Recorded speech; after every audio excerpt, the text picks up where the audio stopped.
பசிக்குதுன்னு சொல்லிட்டு ஒரு தோசை ஊற்றி சாப்பிட்லான்னு சொல்லிட்டு ஃப்ரிட்ஜ் ஓப்பன் பண்ணி இட்லி தோசை மாவு எப்போவுமே இருக்கும். சரி, அதை எடுத்து வெளியில் வைக்கிறப்ப தான் நான் பார்த்தேன், காலையில் செஞ்ச அந்த தலைக்கறி அப்படியே ஹாட் பாக்ஸில் மிச்சமானது போட்டு வச்சுருந்தாங்க.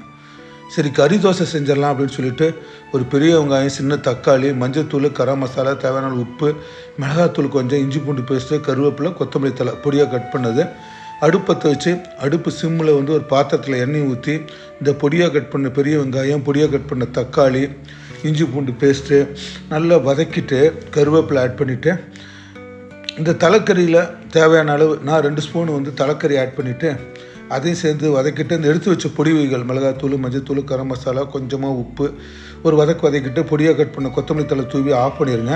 திருப்பி அடுப்பத்தை வச்சு தோசை சட்டி நல்லா சூடு ஏறினதுக்கப்புறம் இந்த இட்லி தோசை மாவில் 2 கரண்டி எடுத்து ஊற்றி நல்லா வட்டமாக ஊற்றிட்டு நம்ம இந்த வதக்கி வச்ச தலைக்கறியை நல்லா தோசை முழுவதும் மேல் பரப்பில் நல்லா பரவிட்டு நல்லா தோசை சுற்றிலும் நல்லா எண்ணெயை விட்டு நல்லா வெந்ததுக்கப்புறம் இந்த தோசையை 2ஆக மடித்து 2 டைம் நல்லா திருப்பி போட்டு அடுப்பு சிம்மில் வச்சு 2 டைம் திருப்பி போட்டுட்டு பிளேட்டில் போட்டு சாப்பிட்டு பாருங்கள். இந்த வித்தியாசமான கறி தோசை சாப்பிட்றதுக்கு டேஸ்ட்டாக இருக்கும்.